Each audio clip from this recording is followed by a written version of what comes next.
हो नमस्कार. आज आपण BA भाग 3 sem 5 paper number 9 history American revolution या विषय आज आपण चर्चा करणार आहोत.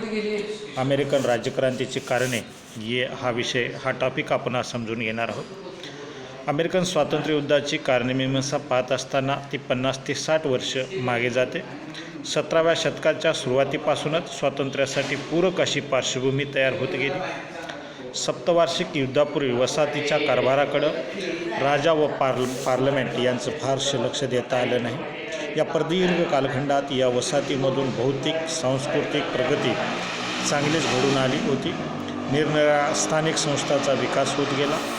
वसाहतीमधील समाज हा प्रगल्भ बनत गेला.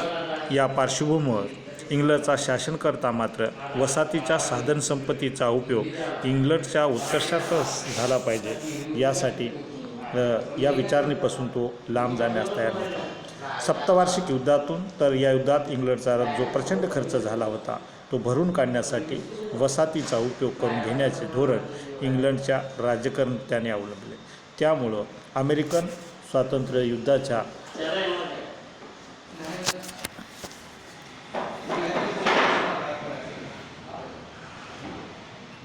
महत्त्वाचा भाग म्हणून याकडे आपणास पाहत आहे.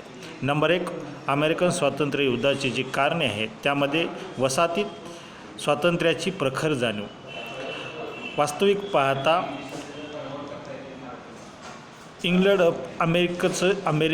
अमेरिकेमधील लोक हे इंग्लंडच्या अन्याय अत्याचाराला हे कंटाळलेले होते. त्याचबरोबर वसाहतकारांनी युरोपमधील लोक हे पुरोगामी विचाराचे होते. इंग्लंडमधील लोकशाही प्रशासन व्यवस्था त्यांनी पाहिलेली होती. त्यामुळे वसाहतीमधून त्यांनी लोकशाही शासन व्यवस्था निर्माण केली. स्वातंत्र्याविषयी त्याचे मने संवेदनशील होते.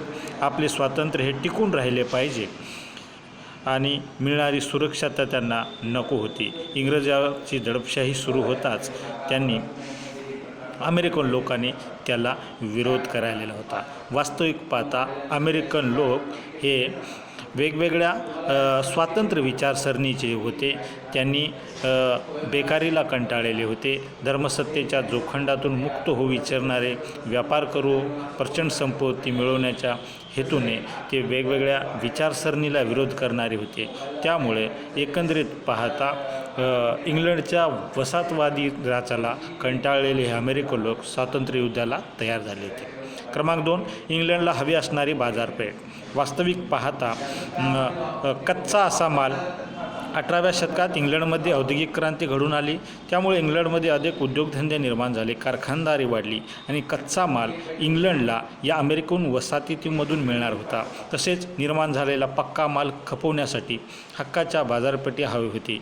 अमेरिका नैसर्गिक साधनसंपत्तीने समृद्ध होती. कच्चा मालाचा पुरवठा करणारा व हक्काची बाजारपेठ असलेला अमेरिकेचा उपयोग इंग्लंडला होणार होता.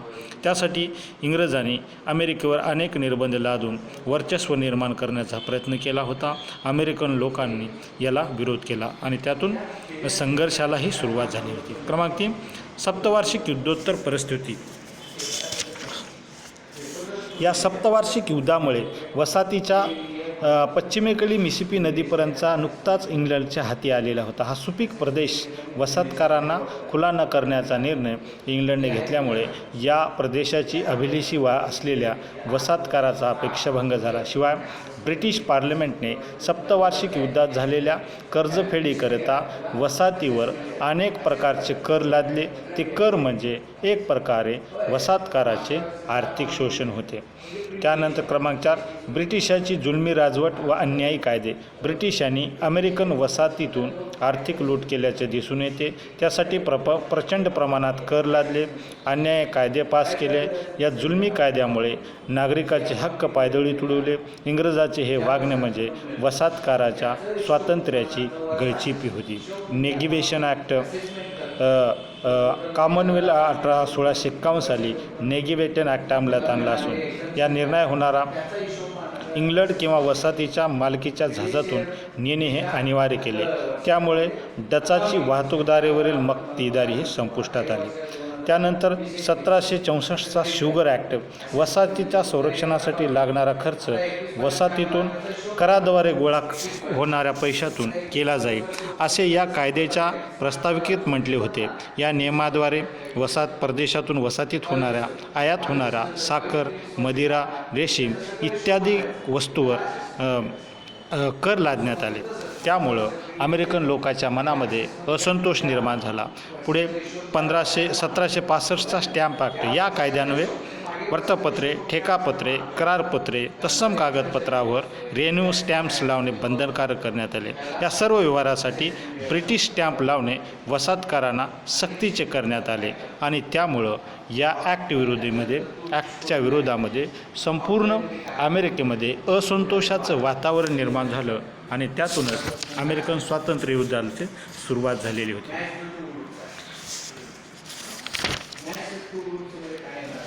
लोकशाही क्रमांक 8, लोकशाही व व्यक्तिस्वातंत्र्याचा विकास. अमेरिकन वसाहतीत राहणारे लोक हे बहुसंख्य इंग्लंडचे व काही युरोपियन होते. त्यांच्या मातृभूमीतील व्यक्तिस्वातंत्र्य त्यांना माहीत होते. इंग्लंडमध्ये लोकशाही प्रशासन व्यवस्थेचा विकास झालेला होता. त्यामुळे वसाहतकारांनी प्रशासनाच्या सोयीसाठी कायदेमंडळ, नगरसभा यांची स्थापना केली होती. लोकांना आपले प्रतिनिधी निवडण्याचा अधिकार होता. मॅसेच्युसेट्ससारख्या वसाहतीमधून तर लोकशाही प्रशासन सुरू झालेले होते. त्यामुळे राज्यकारभाराचा अनुभव वसाहतीतील लोकांना आला होता.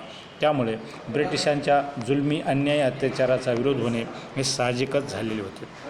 क्रमांक 9, विचारवंतांचे कार्य. युरोपाप्रमाणेच अमेरिकेमध्ये अनेक विचारवंतांनी राष्ट्रवादी विचारसरणी समाजात रुजवण्याचे काम केले.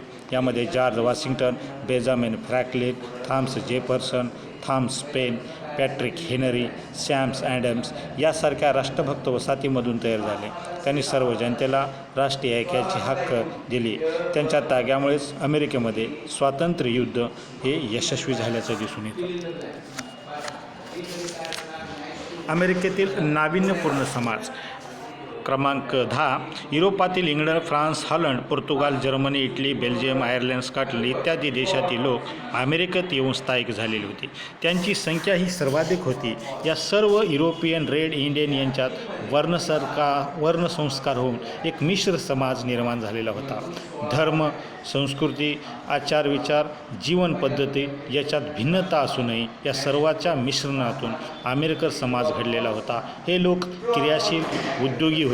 त्यांनी सर्व क्षेत्रामध्ये विस्मयकारक प्रगती साधली. मायभूमीची प्रगती त्यांना माहीत होते. त्यामुळेच नवीन भूप्रदेशात त्यांनी सर्व क्षेत्रात लोकांची घोडदौड चालली होती. यात लेखक, शास्त्रज्ञ, विचारवंत, कलावंत, व्यापारी, शेतकरी, कामगार इत्यादी लोक होते. या भौतिक प्रमाणेच नवविचारही त्यांनी जाण आली होती आणि त्यामुळे ब्रिटिशांचे वर्चस्व दीर्घकाळ त्यांना सहन होणे आवश्यक होते. अशा प्रकारे अमेरिकन स्वातंत्र्य युद्धाचे वरील थोडक्यात कारणे आपणास पाहता येईल. धन्यवाद.